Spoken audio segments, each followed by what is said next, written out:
Combat engineers decide the battlefield. In this video I'll show you how they build defences, stop enemy advances, repair armour under fire, capture tanks, capture mines and destroy anything in their way. We'll start with fortifications, trenches, tank pits, mortar pits, sandbags, wire and mines, and how these combine into a kill zone the enemy simply can't cross. Really one of the most useful units in the game. They're very economical and they bring a lot to the fight. They can help prepare the battlefield before you start or as you start by digging in defensive positions. Here we have them digging in the hedgehogs, the World War II anti-tank obstacles.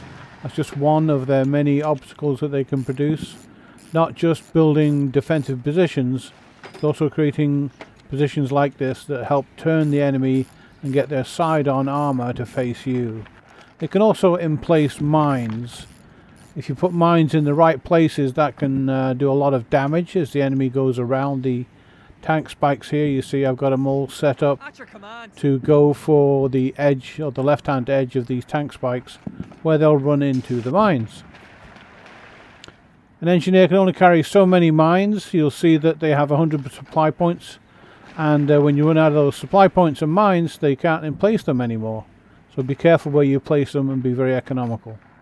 Next we're laying down lines of barbed wire. This will help guide the infantry who can run around the tank obstacles and may not be activated or may not be touched by the anti-tank mines, but as they run into this barbed wire it'll force them to run to the left and to the right in front of machine gun fire.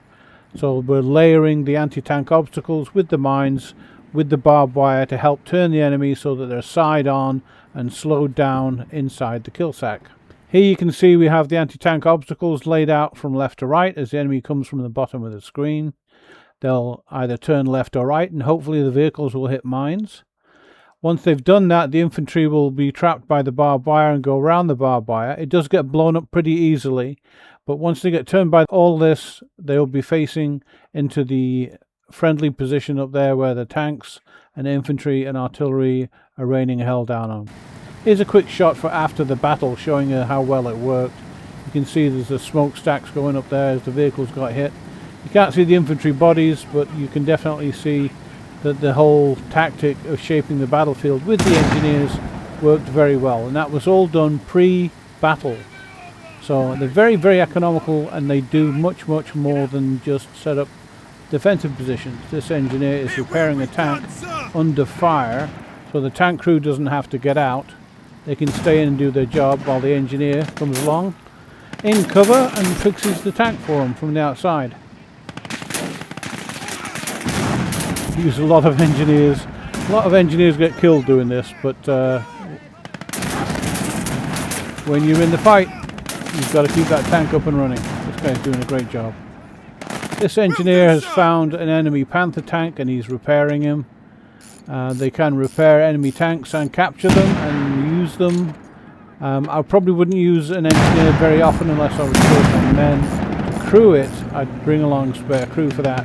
But the engineer is by far one of the best characters or units in the game for repairing tanks. They have a 1 or 100% rating. Here we're going to show you how to locate minefields. The engineer walks along with his mine detector in hand, and you see that radius disc there. As he goes further forward, he identifies the mines. Once you've identified them, you can then start picking them up. Just got to turn off the anti-tank mine here, and then hover over them, get the little hand signal and pick it up. And then when you pick up the anti-personnel ones, you don't get blown up. Whereas if you haven't located them with the mine detector, then you get blown up when you come close to them. You can amass quite a few this way. You can either capture a vehicle and put them in there, or you can pick them up and take them to the side and dump them over by the side of the minefield like I'm doing right here. And that is how you locate mines, enemy mines, and disarm them. Quite handy. Aye, sir! But we have another way of clearing mines with the engineer. He's very useful. This fellow here is going to come on down, drop off some explosives right here, to run back to a safe distance, and boom, watch this. So see all the extra detonations there, the secondary detonations as the mines went off. and also you probably got some of those tank spikes. Here we're blowing up a building. There's nobody in the building. This is just to show you that you can blow up a building. It's even more effective when it's occupied by the enemy and you can't get inside to shoot them because there's too many of them. You can also blow up tanks, run out from behind cover while the tank's busy and not seeing you, drop the explosive and run back to a safe place, and kaboom! Knocked out by an engineer. Again, engineers are super versatile. Here we're using anti-tank grenades, number 2 on the board, and we're knocking out the little enemy tank. I think it's a, what is that? Is that a marder? And it's just killing the crew inside there. An engineer has special tools. He has the pickaxe, the mine detector, the entrenching tool, the wire cutters and explosives, and anti-tank mines or anti-personnel mines. And those without those tools in his inventory, they can't do these things. Also, we need to make sure that we have enough building supply points. This guy carries 100 building supply points, and as you build different items, like we're building this sandbag wall here, you'll see that the engineer supply points bar in the bottom left-hand corner of the right where the arrow is here right now of the screen. As that points number goes down as you use them, and when you run out completely, you're pretty much hosed unless you get more supply points. And the best way to get more supply points is to run back to an engineer support vehicle that has its own stock of supply points, and as you run back over there, you will refill up the points for the engineer. Watch, it's like magic. And boom, they went back up to 100. Your order, sir? Very useful engineers are.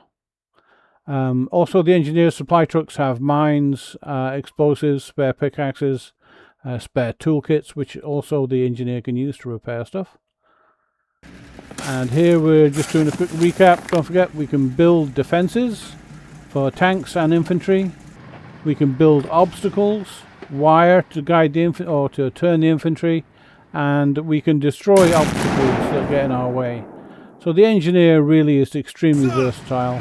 He can repair under fire. He can also capture enemy panther tanks. Or any tank really, but this happens to be a panther that he's capturing. Awaiting your order, sir. I hope you enjoyed that. That's a brief recap of some of the things, or most of the things, that combat engineers can do. With that said, peace out, love and hugs. Please like, subscribe, and leave a comment if you've got a better way of doing something, or you have a question, or you'd like to see me do something else for a video.